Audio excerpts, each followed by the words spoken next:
Hello, welcome back. Let's record more video. So just eat some hot foods and we finish reading about the United Arab Emirates. I need to read about Dubai, but I think I like to read about I have the world first airliner, the Comet.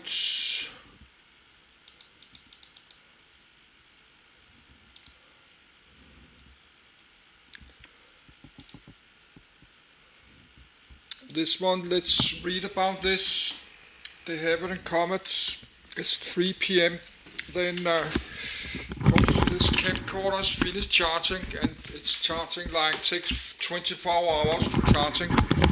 So when this camcorder is full, we have to use the power to record some more.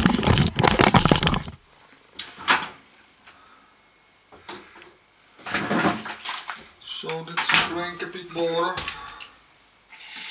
So just eat rice with chili con carne.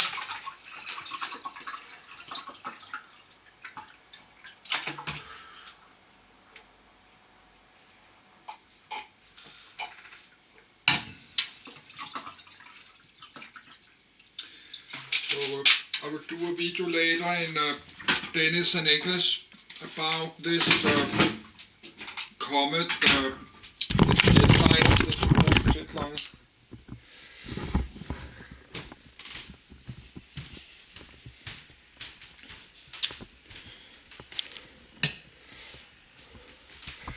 So let's read it.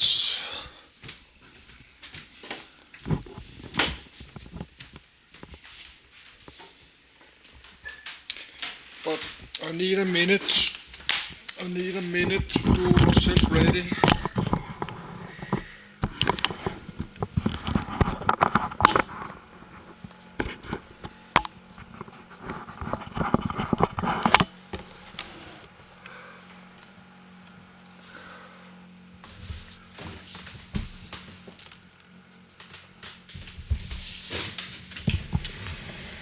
So I have seen this name many times. The Comet. That's the first world first commercial jetliner, airliner. And let's read about it.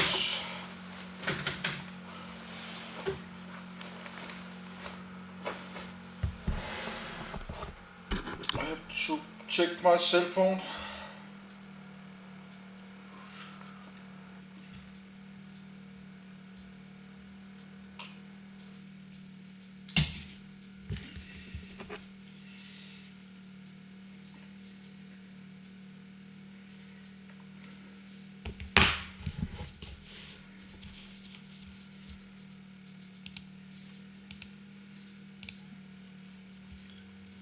De Havilland Comet. From Wikipedia, the free encyclopedia DH.106 Comet BEA de Havilland DH106 Comet 4B Berlin.jpg. British European Airways, B. Comet 4 arriving at Berlin Tempelhof Airport in 1969. Roll narrow-body jet airliner, national origin United Kingdom, manufactured Havilland, first flight 27 July 1949, introduction 2 May 1952 with BOAC, retired 14 March 1997. Comet 4 CXS 235-1. Primary users Borg, British European Airways. Dan Air, Royal Air Force. Produced 1949-1964, number built 114, including prototypes. 2, N1, developed into Hawker Siddeley Nimrod. The de Havilland DH.106 Comet was the world's first commercial jet airliner. Developed and manufactured by de Havilland in the United Kingdom, the Comet 1 prototype first flew in 1949. It featured an aerodynamically clean design with 4 de Havilland Ghost turbojet engines buried in the wing roots, a pressurized cabin, and large windows. For the era, it offered a relatively quiet, comfortable passenger cabin and was commercially promising at its debut in 1952. Within a year of entering airline service, problems started to emerge, 3 Comets being lost within 12 months in highly publicized accidents, after suffering catastrophic in-flight breakups.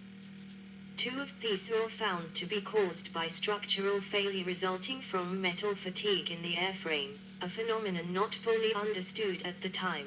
The other was due to the stressing of the airframe during flight through severe weather.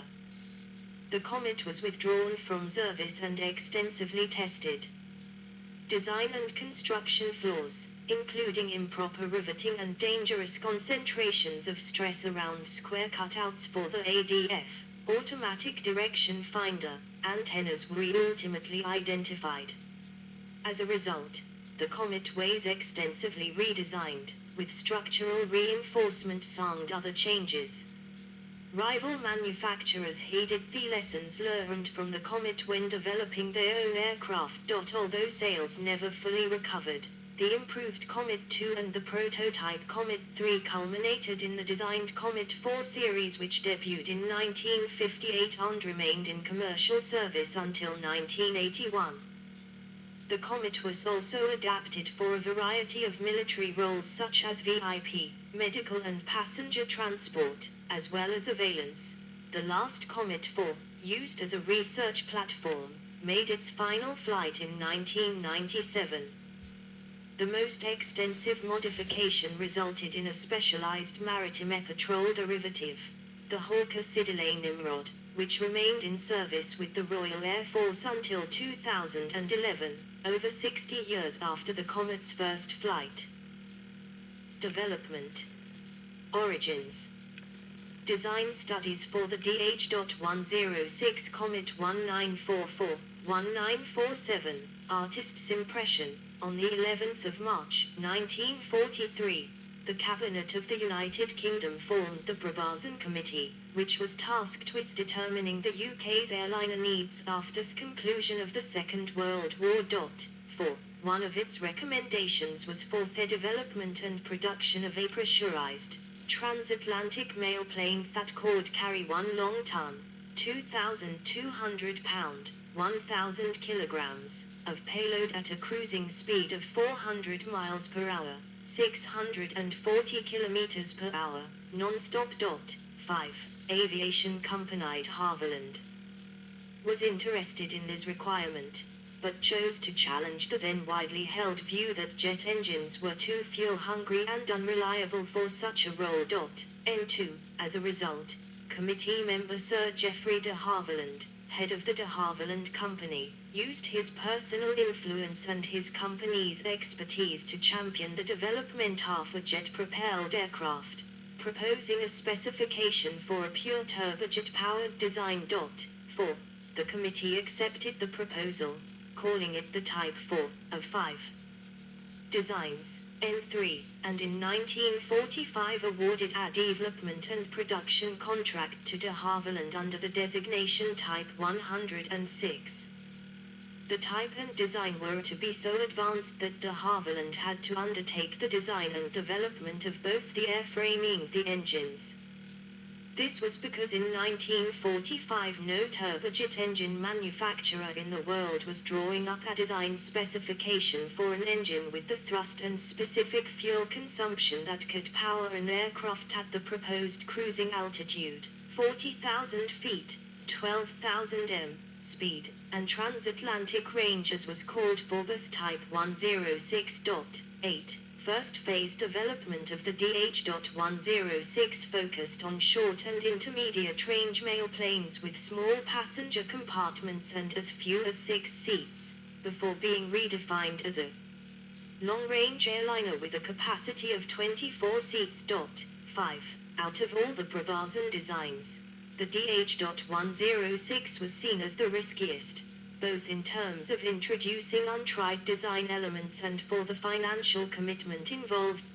4. Nevertheless, the British Overseas Airways Corporation, BORC, found the Type 4's specifications attractive, and initially proposed a purchase of 25 aircraft, In December 1945, when a firm contract was created, the order total was revised to 10.9.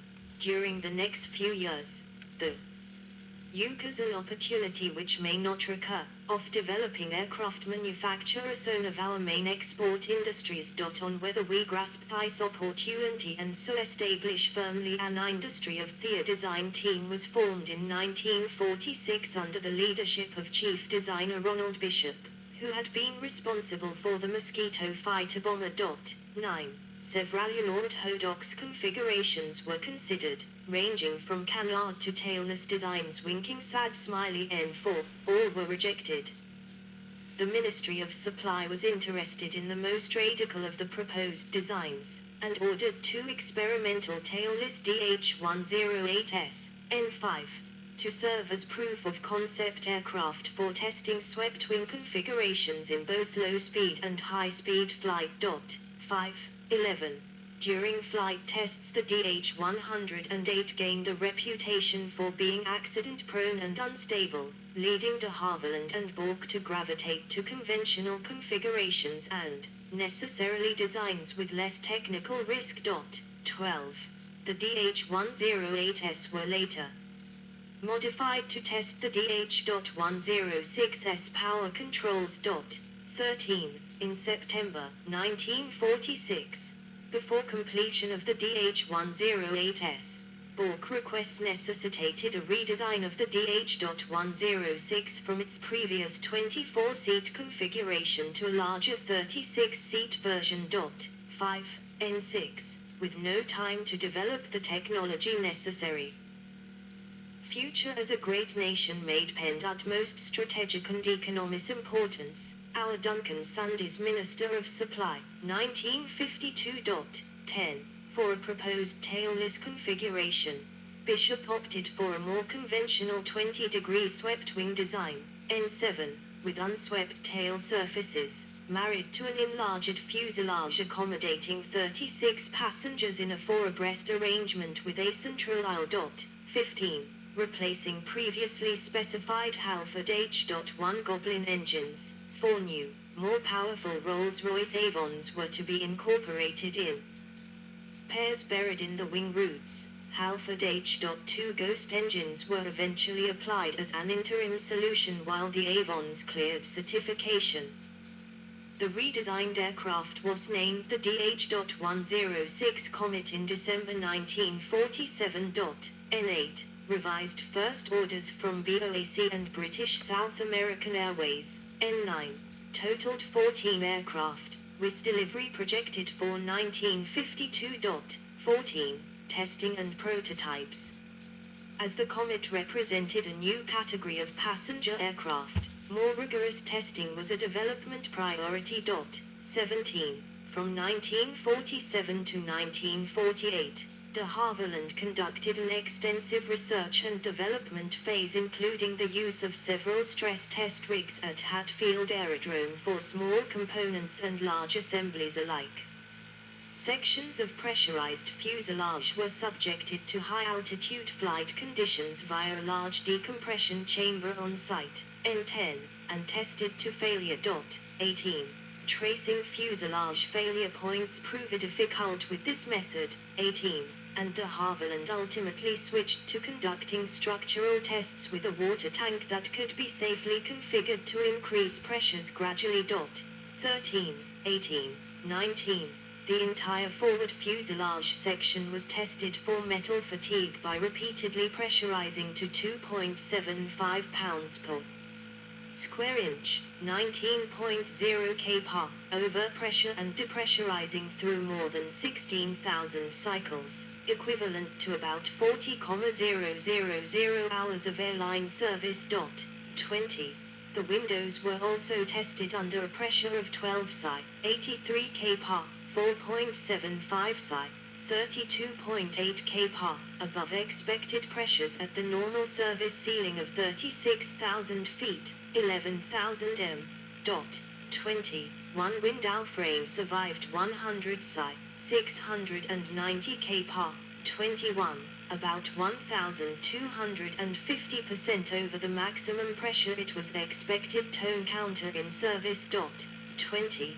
Comet 1 prototype, with square windows, at Hatfield Aerodrome in October 1949. The first prototype DH.106 Comet, carrying Class B markings G5-1, was completed in 1949 and was initially used to conduct ground tests and brief early flights. 18. The prototype's maiden flight, out of Hatfield Aerodrome, took place on the 27th of July 1949 and lasted 31 minutes. 22. 23. At the controls was de Havilland Chief Test Pilot John Cat's Eyes Cunningham, a famous night fighter pilot of the Second World War, along with co-pilot Harold Tubby Waters, engineers John Wilson, electrics, and Frank Reynolds, hydraulics, and flight test observer Tony Fairbrother. 24. The prototype was registered GALVG just before it was publicly displayed at the 1949 Farnborough Air Show before the start of flight trials. A year later, the second prototype G5-2 made its maiden flight. The second prototype was registered GALZK in July 1950 and it was used by the Bork Comet unit at Herne from April 1951 to carry out 500 flying hours of crew training and route proving. 25. Australian airline Qantas also sent its own technical experts to observe the performance of the prototypes, seeking to quell internal uncertainty about its prospective Comet purchase. 26. Both prototypes could be externally distinguished from later Comets by the large single-wheeled main landing gear, which was replaced on production models starting with GALYP by four-wheeled bogies. 27. Design Overview.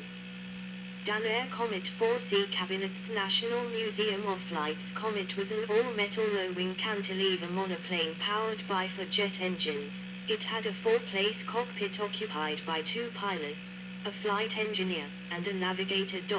28. The clean, low-drag design of the aircraft featured many design elements that were fairly uncommon at the time, including a swept-wing leading edge, integral wing fuel tanks, and four-wheel bogie main undercarriage units designed by de Havilland. 28. Two pairs of turbojet engines, on the Comet 1S, Halford H.2 Ghosts, subsequently known as de Havilland Ghost 50 Mk1S, were buried into fewings. 29. The original Comet was the approximate length of, but not as wide as, Theatre Boeing 737-100, and carried fewer people in a significantly more spacious environment. Bork installed 36 reclining slumber seats with 45 in 1,100 mm centers on its first Comets, allowing for greater legroom in front and behind. Winking sad smiley 30. Air France had 11 rows of seats with 4 seats to a row installed on its Comets. 31. Large picture window views and table seating accommodations for a row of passengers afforded a feeling of comfort and luxury unusual for transportation of the period. 32. Amenities included a galley that could serve a hot and cold food and drinks, a bar, and separate men's and women's toilets. 33. Provisions for emergency situations included several life rafts stored in the wings near the engines, and individual life vests were stowed under each seat.